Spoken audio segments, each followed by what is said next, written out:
Hello, very good morning dear friends. This is Mahima and you are watching Rise Smart Hindi. तहे दिल से आप सभी का स्वागत है और मैं फिर से आज मंडे को आपके लिए एक वोकैब डेडिकेटेड क्लास लेकर आई हूं और हमने लास्ट टाइम ये सुना था और हमने देखा भी था that Monday sets the tone for the week, है ना। तो यार आज की क्लास फटाफट से शुरू करते हैं, लेकिन उससे पहले आप लोग प्लीज लाइक कर दीजिए और शेयर भी कर देना यार सेशन को।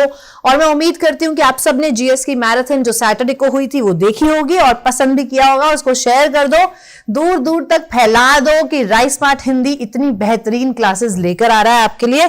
ठीक है, तो आज की क्लास फटाफट से शुरू करते हैं, लेकिन उससे पहले है राइस स्मार्ट हिंदी की ऐप जो मैं उम्मीद करती हूं कि आप लोगों ने डाउनलोड कर ली होगी और ये कंप्लीट एसएससी सॉल्यूशन इसको अवेल कर लिया होगा। ठीक है, ये पूरा आपके लिए अवेलेबल है बहुत ही मिनिमल प्राइजेस में, तो इसको देख लो। और इसमें बहुत सारे मॉक टेस्ट हैं, इनको लगाओ मॉक टेस्ट को। ठीक है, और जो भी डाउट आता है, डाउट क्लियरिंग सेशंस भी हैं, वरना ये हेल्पलाइन नंबर तो गिवन ही है, आप इस पर रीच आउट कर सकते हो। ठीक है, चलिए नेक्स्ट चीज देखते हैं हम। पहला क्वेश्चन आता है हमारा इडियम्स का, the salt of the earth. फटाफट से आप लोग को 5-10 सेकंड दूंगी मैं हर क्वेश्चन के बाद, ताकि आप लोग अपने आंसर्स को ना कमेंट बॉक्स में डाल दें। ठीक है, चलिए the salt of the earth का क्या मतलब होता है? देखो, the salt of the earth का मतलब होता है ऐसा इंसान जो बहुत ही काइंड है, बहुत ऑनेस्ट है। ठीक है, बहुत ही प्यारा इंसान है, वेरी लविंग पर्सन। ठीक है, वेरी ऑनेस्ट, वेरी गुड। ठीक है, जैसे कि यार my mother is really the salt of the earth. ठीक है, मेरी माँ बहुत काइंड है, बहुत ऑनेस्ट है। सबकी माँ होती है, लेकिन जब हम पर्टिकुलरली कहीं अपनी मदर की बात कर रहे होते हैं तो हम बोलते हैं ना कि my mother is really the salt of the earth. ठीक है, चलिए नेक्स्ट देखते हैं। नेक्स्ट आता है फील ब्लू। चलिए बताइए आपके हिसाब से क्या होगा feel blue?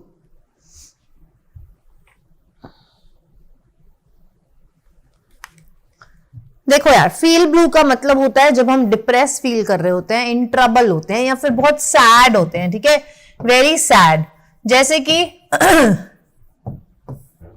Since my boyfriend has left me, जब से मेरे बॉयफ्रेंड ने मुझे छोड़ा है ना, I have been feeling blue. ठीक है, तब से मैं डिप्रेस्ड हूं, तब से मैं बहुत सैड हूं, जब से मेरे बॉयफ्रेंड ने मुझे छोड़ा है या जब से हमारा ब्रेकअप हुआ है। मेरे बॉयफ्रेंड ने मुझे छोड़ा है, ये बहुत ही गलत नेगेटिव स्टेटमेंट है, क्योंकि कोई किसी को छोड़ता नहीं है।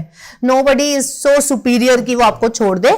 ठीक है लेकिन ब्रेकअप हुआ है, जब आप दोनों की आपस में नहीं बनती तो ब्रेकअप हो जाता है। ठीक है, जब एक म्यूचुअल कंसेंट पे आप नहीं आते तब आपका ब्रेकअप हो जाता है। ठीक है, चलिए नेक्स्ट देखते हैं। Flies off at a tangent, क्या मतलब होता है इसका?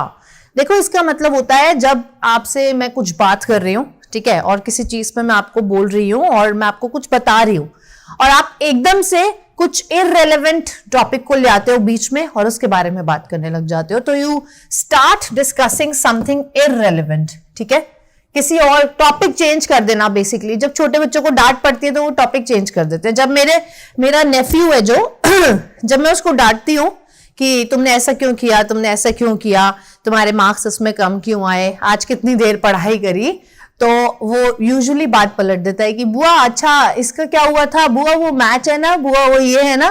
तो ऐसा होता है कि जब भी आप डांट रहे हो किसी को तो वो अपना टॉपिक बदल देता है। He flies off at a tangent. ठीक है, चलिए नेक्स्ट देखते हैं। गोइंग प्लेसेस, गोइंग प्लेसेस का क्या मतलब होता है आपके हिसाब से? ईडियम, मतलब नहीं बताना, ईडियम का मतलब बताना है। ठीक है, चलो बताओ।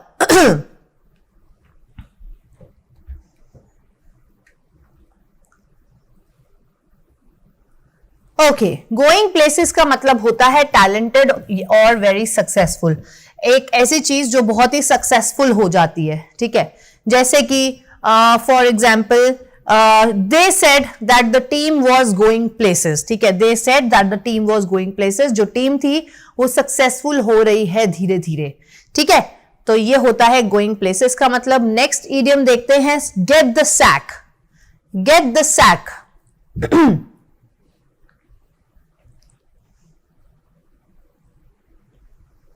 चलिए गेट द सैक का मतलब होता है जॉब से आपको निकाल देते हैं जब, ठीक है, जॉब से डिसमिस कर देते हैं जब, ठीक है।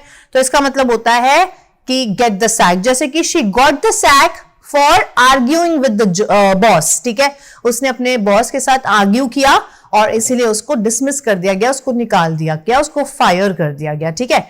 तो she got the sack for arguing with her boss, ठीक है। चलिए नेक्स्ट देखते हैं फटाफट से। अब आते हैं हमारे वन वर्ड, जल्दी से बताइए आपके हिसाब से a shellfish that can be eaten, ऐसी शेल फिश जिसको हम खा सकते हैं, जो एडिबल होती है, उसको हम क्या बोलते हैं? आपके हिसाब से क्या आंसर होगा?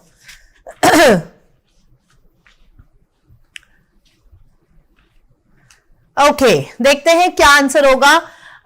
इसके जो आंसर होना चाहिए वो होना चाहिए एबलोन, ठीक है, जिसको हम बोलते हैं एक ऐसी शेल फिश होती है जिसके ऊपर शेल होता है, जिसको हम खा सकते हैं, ठीक है। और ब्लिजर्ड क्या होता है? अ snow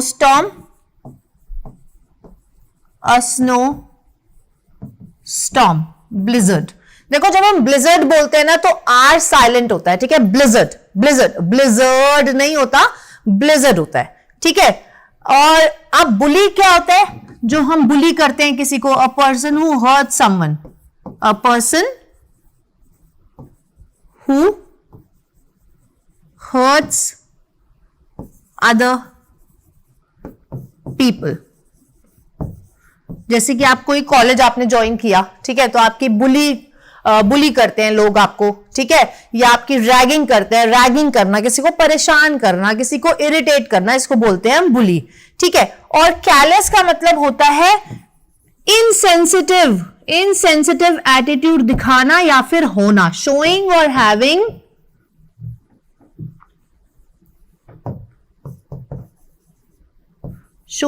having insensitive attitude,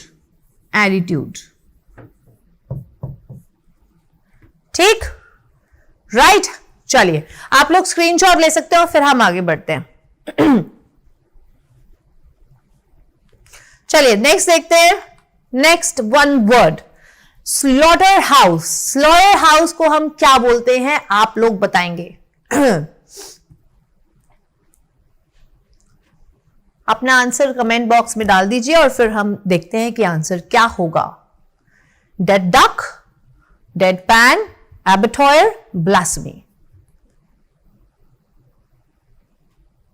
okay, देखिए आंसर है एबेटॉयर, ठीक है। डेड डक का मतलब होता है अ पर्सन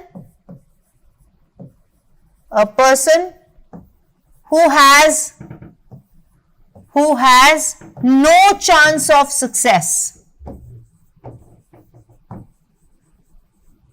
ठीक है। और डेड पैन का मतलब होता है इमोशनलेस, ठीक है।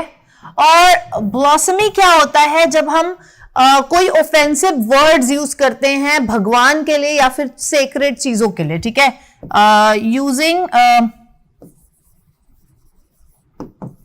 Using offensive words for God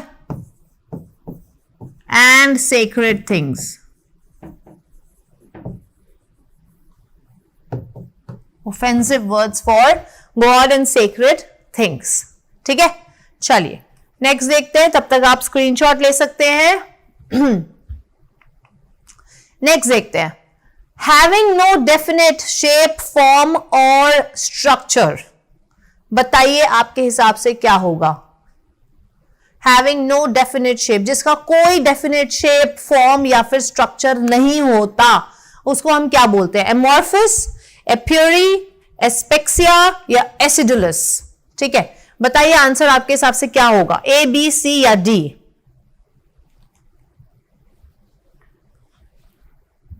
okay, देखते हैं आंसर क्या है। आंसर है एमॉर्फस। एपेरिया होता है वेयर बीज आर केप्ट, ठीक है, जहां पे बीज को रखा जाता है, बी कीपिंग होती है, बीज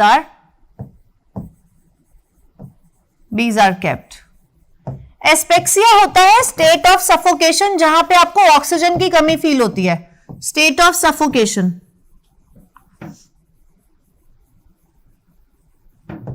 जहां पे आपको हाई ऑल्टीट्यूड्स पे यूजुअली आपको ऑक्सीजन की कमी फील होती है ना, उसको बोलते हैं हम एस्पेक्सिया, ठीक है। एसिडुअस क्या होता है? एसिडुअस होता है बहुत ही सार इन टेस्ट, जो कि बहुत ही टेस्ट में सार है, सार इन टेस्ट, ठीक है। आंसर आपका है ए, राइट। चलिए नेक्स्ट देखते हैं। नेक्स्ट वन वर्ड आता है हमारा a place where bees are kept. ये हमने अभी हमने पिछले वाले उसमें किया है कि जहां पे बीज को रखा जाता है वो क्या हम बोलते हैं? उसको हम बोलते हैं एपियरी, ठीक है। बैग लेडी होती है होमलेस लेडी, ठीक है। अ होमलेस लेडी जो अपनी बिलोंगिंग्स को या पोजेशंस को शॉपिंग बैग्स या थैलों में लेके घूमती रहती है, उसके पास कोई घर नहीं होता, ठीक है, उसको बोलते हैं बैग लेडी। बिजार को बोलते हैं कोई ऐसी स्ट्रेंज चीज, स्ट्रेंज, ठीक है, जो समझ ना आए, जो मतलब बहुत ही स्ट्रेंज है, ठीक है, बहुत ही बिजार है, ठीक है। और ब्रॉनी क्या होता है? मस्कुलर शेप का जो होता है इंसान, ठीक है, फिजिकली जो फिजिकली थोड़ा स्ट्रांग होता है, मस्कुलर होता है, ठीक है, फिजिकली स्ट्रांग, मैस्कुलर, राइट। चलिए आप लोग इसका स्क्रीनशॉट ले लीजिए और फिर हम आगे बढ़ते हैं।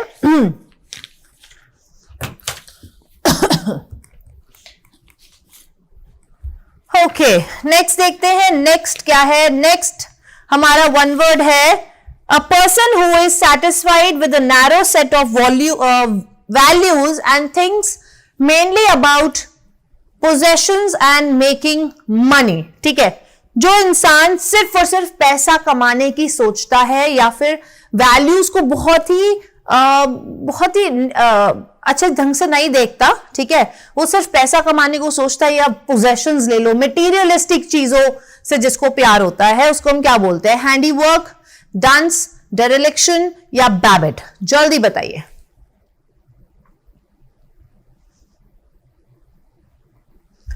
देखिए आंसर है बैबेट, ठीक है। हैंडीवर्क होता है हाथ से किया हुआ, डन विद हैंड्स, डन और made with.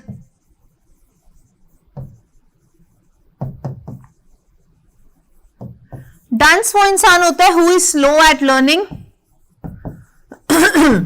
Slow at learning, ठीक है। डेरेलिक्शन होता है state of having been abandoned, जब हम किसी को अकेला छोड़ देते हैं या छोड़ देते हैं, उस स्टेट को बोलते हैं डेरेलिक्शन, ठीक है। State of being abundant, abandoned, ठीक है, राइट। चले आगे, ये थे हमारे वन वर्ड। अब आते हैं हमारे एंटोनिम्स। एनॉमलस, एनॉमलस होता है इर्रेगुलर भी बोलते हैं हम, ठीक है, या हम उसको बोलते हैं एबनॉर्मल, ठीक है, जो चीज बिल्कुल भी नॉर्मल नहीं है, एबनॉर्मल है, ठीक है। बिजार या नॉन टिपिकल, स्ट्रेंज है, सॉरी स्ट्रेंज है,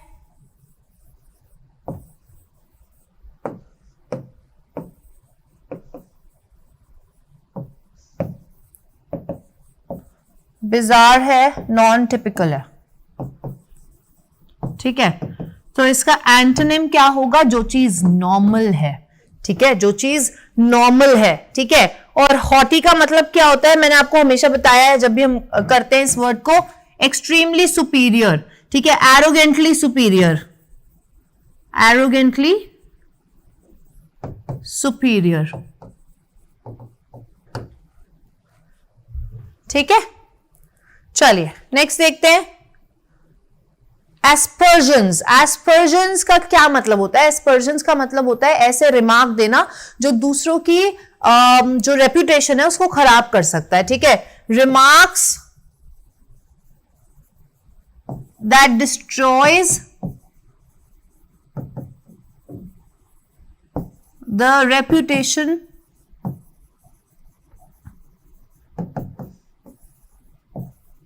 of the other people,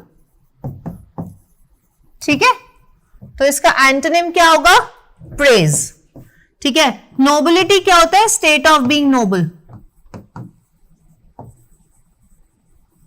state of being noble, ठीक है। रिड्यूस मतलब कम कर देना, डल मतलब जो चीज एक्साइटिंग नहीं है, डल है, बहुत बोरिंग है, ठीक है।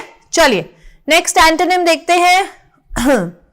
हाइड बाउंड, हाइड बाउंड का क्या मतलब होता है आपके हिसाब से? चलो ये बताओ, जल्दी से बताइए, हाइड बाउंड का क्या मतलब होता है?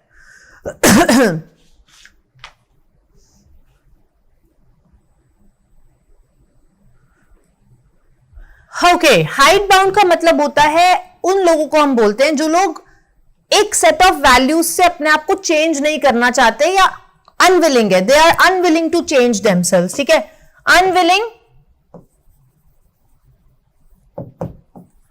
Unwilling to change from a set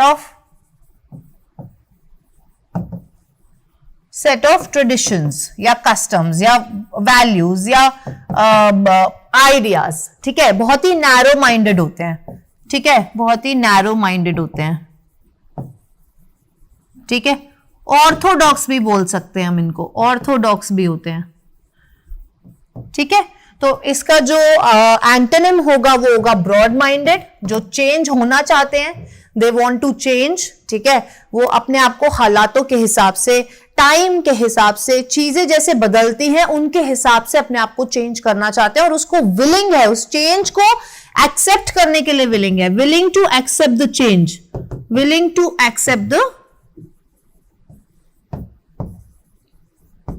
change in society.